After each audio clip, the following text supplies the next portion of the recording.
My name's Casey Corum. I wear numerous hats. I'm the worship pastor of the Sugarland Vineyard. I also am the Chief Creative Officer for Vineyard Worship. And I also chair a task force for the Vineyard USA, National Worship Task Force leader as well. So that's kind of the whole picture.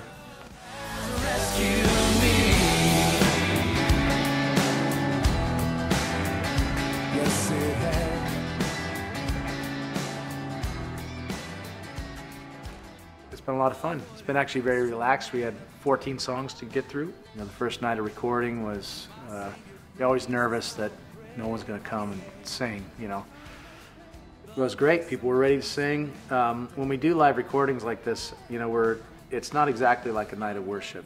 Like a night of worship would have, a sense of flow to it, and you wouldn't repeat songs or anything like that. So that can be a little strange, but everybody played along. I just tell everybody here, it's like we invited you to our recording session, and we want God to come, and we want God to be here, and we want to worship, but we're going to play the songs a couple times. So you're kind of getting a taste of what the worship team gets every week. We rehearse the songs, and then we play the songs again, and then we play the songs again the next service if you have multiple services. So.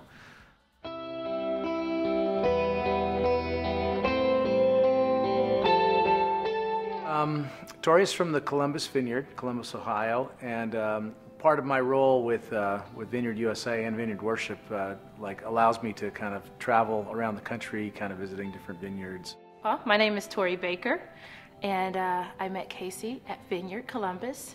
He came to guest lead at our service, and I was on the vocal background list.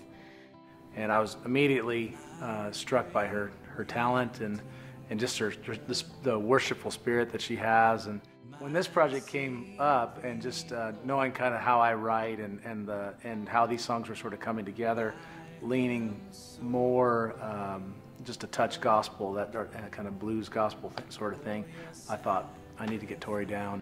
He seemed to like what the little extra vocals I would put behind his music, and he said, "I want you to do that on my album." Crispin's he's a senior pastor. He just planted a church on the north side of Lake Pontchartrain, still the New Orleans area.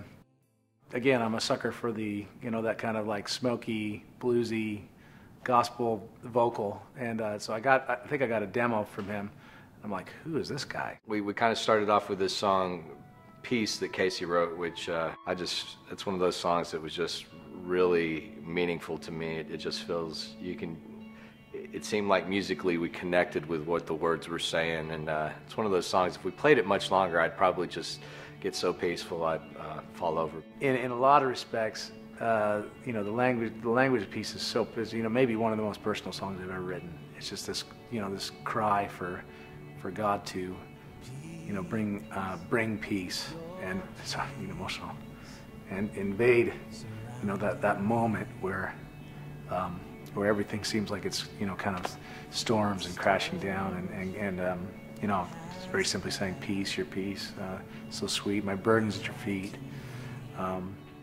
my soul finds rest, how I need your peace. Peace, your peace, surrounding me,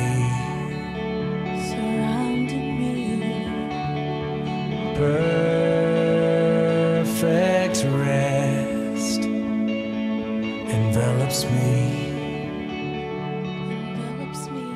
It's funny, you clock in a little bit of time playing together, and you start to kind of know people, both their personalities and musically, where they tend to go, and you start to gel better. There's nothing like just clocking in time with people. It makes the music better, really. It's just it's a kind of an honor to be involved at all, to be honest with you. It's really, yeah, very cool. Honestly, it's been one of the most kind of grace-filled weeks of rehearsal, in spite of even these kind of weird twists and turns that we've had. Man, it has been amazing. The creative process has been truly something that's noteworthy. Once we got together with the congregation, the band, and everyone together in one room, it became like a huge, unified service worship service. It's great fun. I mean, it's a treat to be able to get all these folks into a room and play, because all that creativity, you start finding yourself doing things or having ideas you wouldn't.